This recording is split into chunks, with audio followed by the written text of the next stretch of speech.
Hi, this is Alphonse. I'm a guild certified Feldenkrais practitioner, and today I'm in for a little experiment about language, imagination and movement. Probably you are sitting comfortably. Stay seated. Watch me do a Feldenkrais lesson. Just follow attentively what I am doing. I'm interested whether or not by the end of the lesson you will feel a difference between your right side of the body and your left side. For what it's worth, you will have just learned a beautiful new lesson. The original lesson is called Minimal Lifting and the source is Alexander Yanai number 29.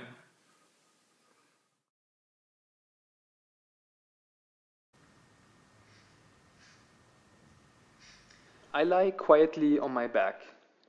I lengthen my two legs and arms. I spread my legs. I don't usually do scans, but this lesson requires for a short one, so here it is. For a moment, I pay attention to my back, my pelvis, my heels, the back of my knees, my right hip joint, my left hip joint, and the small ribs. I check everywhere. I sense my floating ribs, shoulder blades, elbows and hands. I pay attention to all along my spine from my coccyx to my lower back, continuing up the spine to the area between my shoulder blades and continue all the way up to my neck and head.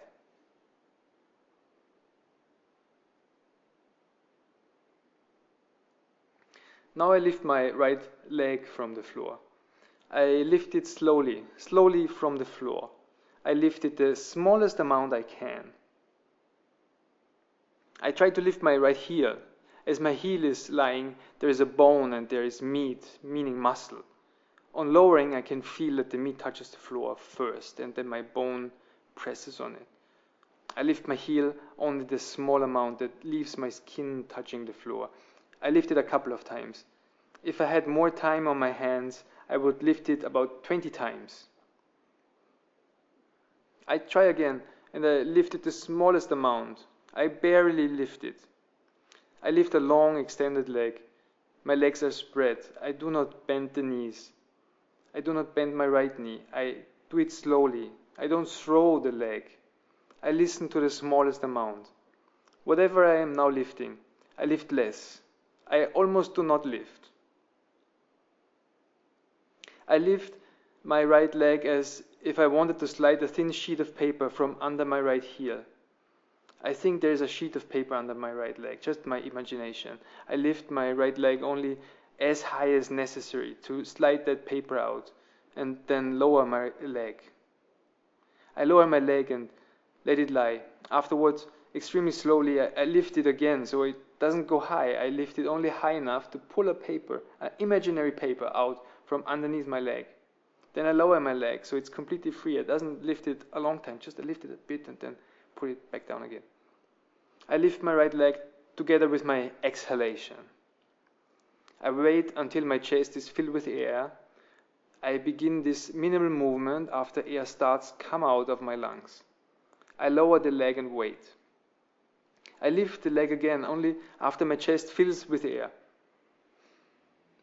Then with an extremely leisurely attitude, I carefully lift the tiniest amount. I lift only the right leg. I do not use my other leg. I return my right leg completely to the floor each time. I start from scratch each time. I start as if there was nothing. I wait for air to fill my lungs. Then with an extremely leisurable attitude, I carefully lift the tiniest amount. There isn't any reason to hold my leg in the air. I leave it alone. I lie peacefully and pay attention to the difference between my right and left leg. What do I feel different in my right leg compared to my left? I lengthen my right hand above my head. I slowly begin making the same movement with my hand. That means I will lift my arm minimally. I imagine there is a sheet of paper under my arm. I lift my hand just enough to permit removal of the paper. I lower my hand after the paper is removed. I straighten the right arm next to my head. I move it directly above my shoulder. There isn't a need for the right arm to be exactly above my head, but it should be close to being up. It makes sure my arm is lying comfortably on the floor. I breathe exactly in the same way. I wait until my lungs are full of air before lifting the right hand the smallest amount possible. Then I lower it and rest it on the floor momentarily. I wait until my lungs fill with air again and lift my arm again as air begins leaving my lungs. If I had more time to do this, I would make 20 movements like this. Maybe I will do the same movement tonight again before falling asleep, or maybe repeat it in the morning while still in bed. Of course, my whole arm from hand to shoulder lifts. This is the same as when lifting my leg. Then I lift it from the hip joint down to the heel. I do not lift only the palm. I lift my whole arm and observe how it lengthens slightly as it lifts. I lift it and put it back. I lift it and return it to the floor. I lift it and put it back. I lift it from my shoulder and elbow. Everything lifts a little. I lift my hand, wrist, elbow, and shoulder a little. I lift them the smallest amount possible. Now I take a rest. Sometimes if I have my arms over my head for too long, they start to hurt, to be uncomfortable, to say the least. Therefore, I slowly lower my arm. The small movement creates much bigger changes than larger movements. I rest my arm alongside my torso and pay attention to how it feels different from my other arm. I turn over to lie on my stomach and raise both of my arms overhead on the floor. I spread my arms and legs on the floor. I slowly lift the right leg as before. I lift it a tiny amount from the floor. I lift it and lower it. I return it immediately to the floor because I don't have a need to hold it in the air. I breathe and I wait until my lungs are filled with air. I lift the leg the moment air begins to leave my lungs. I lift my whole leg, the heel, knee, and hip joint. I lift them the smallest amount that I can. Now I do the same thing with my arm. I lift my arm and immediately lower it. I lift the leg alone and do the same thing with my arm.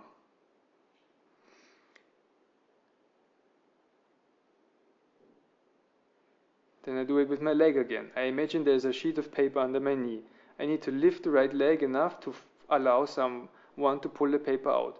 Of course, I am lifting my right leg. I am working with the right leg. I lift only the right leg. I lift it very slowly and then let it rest. I lift it when air leaves my lungs. I let air come into my lungs while I am resting in between lifts. I make the movement simpler, smaller, and easier each time. Now I begin lifting my right arm again, but this time I leave my hand lying on the floor as it is, and I lift only my right elbow. I imagine there's a piece of paper on the floor. I make a movement with my right elbow that allows someone to pull the paper out. I leave my right palm lying on the floor. I do not lift my palm off the floor. I imagine there is a piece of paper under the palm of my hand also. So now I begin to lift my arm, including my hand again, ever so slightly. Just as if somebody was to remove the paper under my right elbow and hand. I do not lift powerfully or quickly. I do not lift high, just this tiny little bit. I place the hand in a position where it will be comfortable to lift my right elbow and hand. It isn't important if my arm is directly in front of me. My right arm can be a little nearer to the head or more to the right. I just choose a place that is comfortable. Of course, my head remains on the floor. I observe. My arm lengthens as I do this movement. The fingers of my right hand creep a bit forward when I lift my arm this small amount. I return lying on my back. My two arms are more or less straight. I arrange them so they are comfortable on the floor. Many people do not have arms and hands that can lie easily overhead on the floor. I feel the difference between my right side and left side, especially between my right and left hands. I compare my right leg and left leg. I lift my right arm and leg while lying on the back. That means I have to put them overhead again. I lift both of them together. I lift them with the same gradual movement as before. I let air leave my lungs when I lift my arm and my leg. I return them to the floor and wait for air to enter the lungs again. Then I lift my right arm and hand and leg again. I lift the whole right arm. I do not lift only the right palm. I make sure to lift my right elbow and shoulder. I pay attention how my hand and foot separate one from another. They move apart as I lift them. They distance themselves one from the other. My foot moves away from my hand and my hand moves away from my foot. I do not breathe heavily. This is a light movement. I need to move in a way so that I don't hear a change in my breathing. I make sure that the lifting and lowering of my arm, including my hand and leg, occurs simultaneously. That is possible to do only if lifting my arm and leg is timed to my breathing. I lift them with my exhalation. The action eventually will become simultaneous if I begin lifting both as I exhale. In the beginning, it was difficult to lift them simultaneously. Slowly, I lower my arm and leg and rest. I pay attention to the difference between my right and left leg. Which one feels longer? Which one looks longer? One leg will soon seem to be longer. Which one is it? I return lying on my stomach. I extend both my arms and legs on the floor. I spread my legs. I slowly lift my right arm, hand and leg off the floor. I make the movement simultaneously. I lift them at the same time. I wait until my chest is filled with air. The moment I sense air leaving my lungs, I lift my hand, arm and leg. The moment I feel air leaving my lungs at the moment I am speaking. I pay attention and make sure that they all lift together. So I lift my arms and my leg, my right arm and my leg as I exhale. Now, I place my left ear on the floor. So my left ear is on the floor while I lift the right arm and leg. I lift a few times and I try the other direction, which is to place my right ear on the floor as I lift. So now my right ear is on the floor. Which direction is easier? Can I lift with greater ease when my right ear or my left ear is touching the ground?